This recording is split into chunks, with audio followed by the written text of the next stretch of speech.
Hi there, this is Pete Howard, Director of Concert Posters for Heritage Auctions. And Bob Dylan, 1961, Gerde's Folk City, Greenwich Village, New York City Handbill.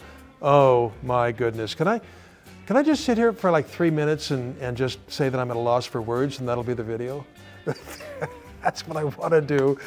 Oh my gosh, such a stunning artifact, mailed by Bob Dylan himself back to Minneapolis to a music friend who said Bob was jumping up and down with enthusiasm. And that friend was Tony Glover. And Tony keeps it, a musician of his own, own right, and keeps it for decades. And he sells it to me in 1997. And then Tony writes liner notes for a Columbia Records release stating that he mailed it back to Dylan and everything. Many years ago, I had to move it along, as collectors often do. We move along pieces to an elite collection. Now it's circled back around to Heritage, and I'm the one blogging it. It's just such a full circle story, and it's so close to my heart. It is such a very special piece. Crazy early. Dylan was getting paid to open for John Lee Hooker, $14 a night to do 5 songs. He was still a teenager, 19 years old. It's a major professional debut for Dylan. Anthony Scaduto's biography of Dylan said this was his first real job. He had 0 professional experience in a recording studio. That harmonica part for Harry Belafonte was still 2 months away, his initial waxing, if you will. And the week before this event, this 2-week stand started, Dylan borrowed $46 from a friend to get his union card. Now, the Bob Spitz biography of Dylan says, if ever a star was born, it was that first night opening for John Lee Hooker at Gerde's Folk City. Just amazing. So now there's some fun associated materials with this thing as well as just the handbill.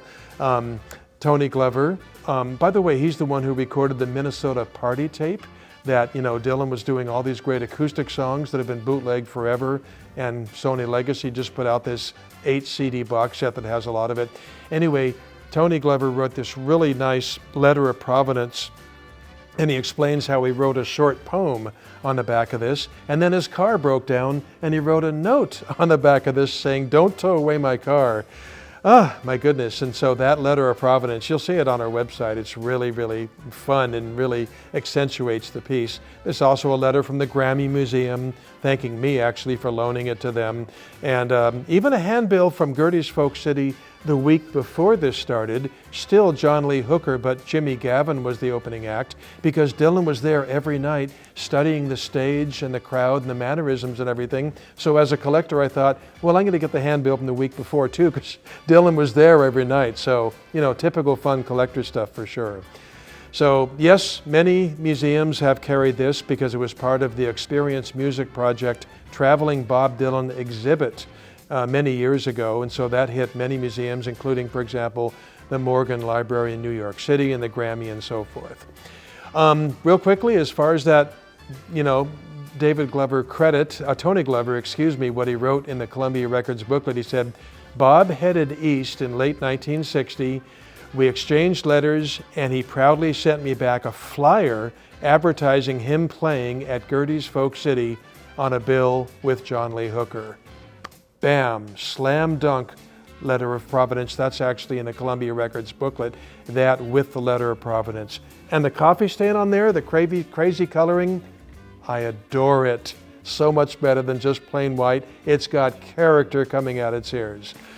Well, so to take a look at all these materials in this flyer and to read all about it, the auction is on Friday, April 10th at 12 noon. And just go to ha.com/7475.